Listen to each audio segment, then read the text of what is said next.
Amiram lai ta diva atam pam paratam phing le ta ki pa an o cha vinh va te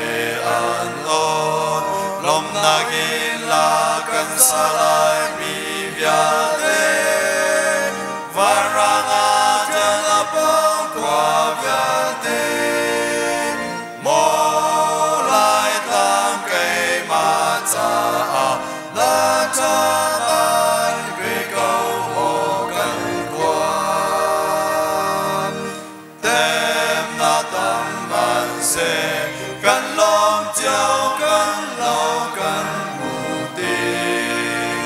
an sinh phong quay phàm khi ni a rắc rơi thong lối to lom na gin la kan sa lai mi via te varanga jana pao qua via te mo lai tam cây ma cha la cha ai về câu mò cần qua sa kan mong na zil kri ne na dai zil mari tan sa chua man se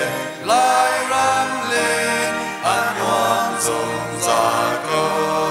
lom na gin la kan sa lai mi via te varanga jana pao qua via te mo lai tam cây ma cha la cha lai về câu mò cần qua ram nom con man ninh một chân chân te lam lai về ti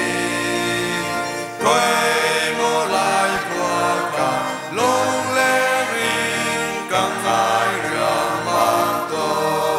lom na gin la kan sa lai mi via te varanga jana pao qua via te mo lai tam cây ma cha la cha